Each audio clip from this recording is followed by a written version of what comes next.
John Lusk here, Lusk Archery Adventures. Serious testing, successful hunting. Well, it's Broadhead testing day. Always a fun day at the Lusk House. And I've got a really good one lined up today. It's another one by DeadX Bowhunting, and it's the BloodFlow, but it's the BloodFlow 1 1/4 inch cutting diameter broadhead. So you may have seen my previous test of the BloodFlow 1 1/2 inch head. If you haven't seen that yet, please go back and watch that. Amazing broadhead. Got the second highest score of any head I've tested so far, any fixed blade head I've tested so far in 2023. And now they've come out with these interchangeable blades that are 1 1/4 inch diameter. And I have a feeling this might score even better because of the flight and maybe some increased penetration, but we'll have to see. So I'm going to be testing it using my protocol for 2023. And you can read about that in the description box right below this video. And you can also see all the scores, the score sheet, the price, all that information about the broadhead right there in the description box.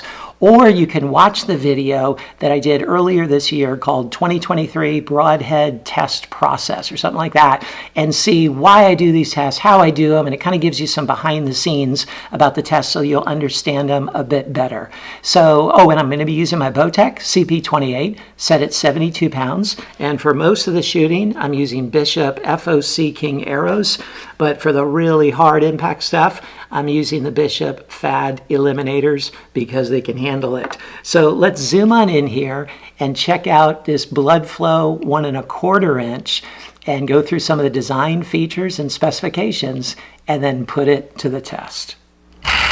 Here's a good look at the 1 1/4 inch BloodFlow, and you notice right away the difference is in the blades. This is the 1 1/2 inch version, and you can see these blades extend a little bit farther out than they do in this 1 1/4 inch version. It's as though they just kind of cut off the ends of those blades. So really simple but effective and creative way to provide modularity, and these blades are completely interchangeable. The ferrule is absolutely identical. As for the weight difference, this 1 1/2 inch came in at 206 grains, and this 1 1/4 inch came in at 200 grains. So it's really about 2 grains difference per blade, which when you're talking 200, 206, that's within the tolerance of any broadhead that's at 200 grains. So again, really creative, effective way to provide modularity. If you're looking for a much bigger hole, then you use the 1 1/2 inch. If you're looking for still a really big hole, but a little bit smaller, a little bit better penetration, then you go with the 1 1/4 inch blades. Now, as for some of the other dimensions about it, this tip, and I explained this in the 1 1/2 inch BloodFlow video, but I want to explain it here. This tip is really cool, okay? It's a 6 fluted tip, so it's got 6 edges to it.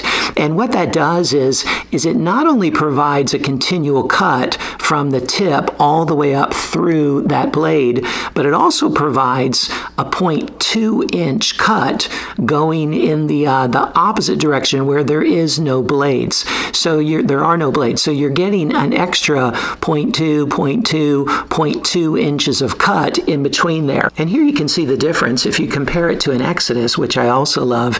In the Exodus, you have the same 1 1/4 inch cutting diameter, but the ferrule is really different. Okay, it's like 3 fluted, if you will, or 3 edged, and so the edge of the tip aligns with the edge of the main blade, and it has a continual cutting surface like that, which is really great. That's going to maximize penetration.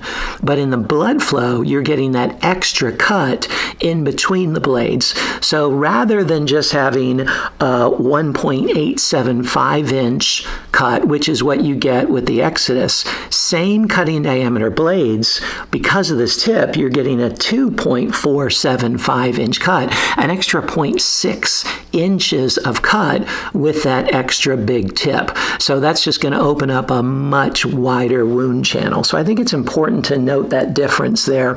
Now, another thing that you notice is that the blades are 0.062 inches thick, and that's a nice thick blade. They're single bevel, sharpened at a 37-degree bevel right there.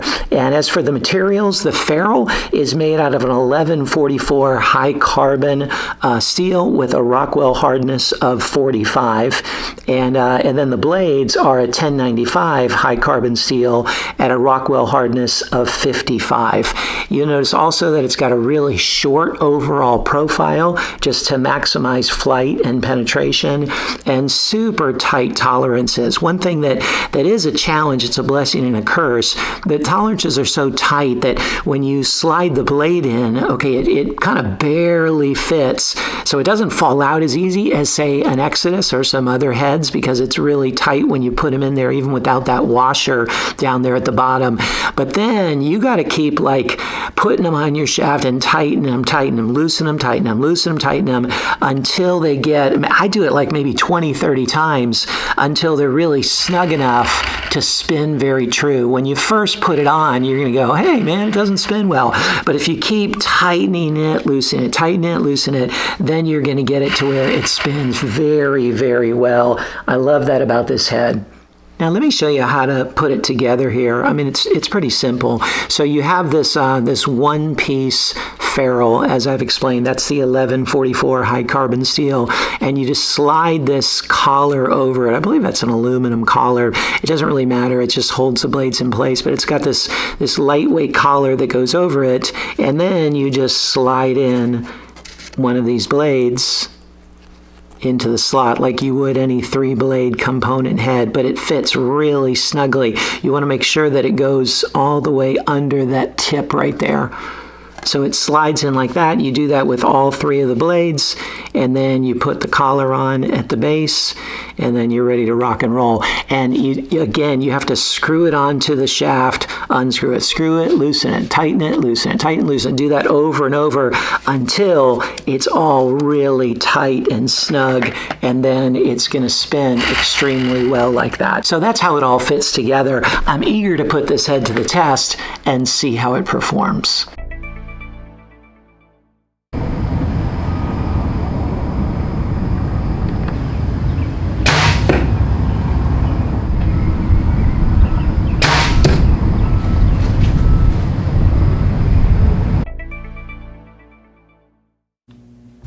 It took 200 grams of force to cut through the wire, which is a 10 on a 10-point scale.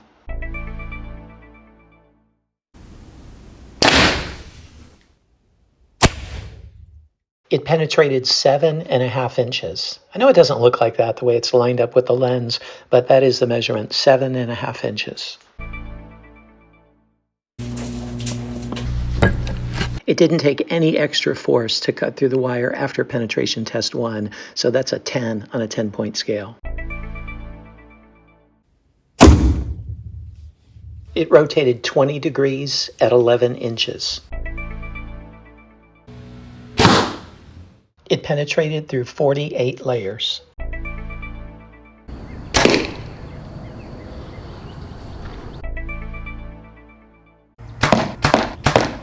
It's in pristine condition after the 3 shots through the MDF. The head held up extremely well after the 2 shots through the MDF. You can see the blades are in perfect condition, ferrule's in perfect condition. The tip got a little bit blunted there, but other than that, it just did fantastic. And then look at the holes. Man, these are some wicked holes. You can see that single bevel rotation and then the huge hole in the center from that extra wide tip. So that's going to be a wound channel really difficult to close up.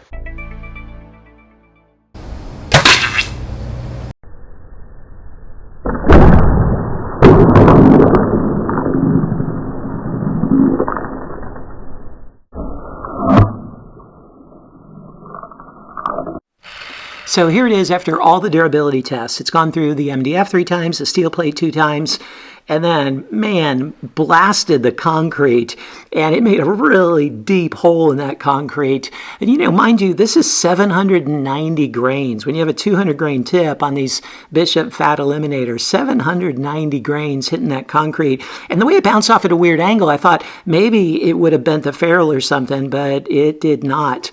The blades are in excellent shape. You really can't even tell they've been shot, even though part of them impacted the concrete. And the tip, it got a little bit blunted on the steel plate, and maybe a little more in the concrete, but it's hard to tell. But man, the overall durability and structural integrity of this head is just fantastic. So what'd you think? Man, I tell you, this is a winner, right? This got the highest score of any fixed blade head I've tested so far in 2023. It did a little bit better than its big brother, the 1.5 inch, because largely because of the flight. It just flew excellently. Super forgiving flight because all that weight is concentric in such a tight little area in the middle. And then it has extra cut than a normal 1.25 inch, like an Exodus. It's like an Exodus on steroids because it has that extra large tip and actually gives you a bigger cut. So man, this is really a head worth checking out. I love the 1.5 inch, but man, this one might be an even better all-round head. It just depends on what game you're pursuing and what your setup is. But this could be used for pretty much anything in North America and most things around the world, no doubt about it. So check out the score sheet and see how it performed in the areas that matter to you the most, and see if this broadhead might be a good fit for you. And remember, for DeadX bow hunting, I have a discount code. If you type in LUSK5, you save $5 on any pack and every pack that you buy. So not that much, but hey, $5 is $5. So give them a look. Really incredible broadheads.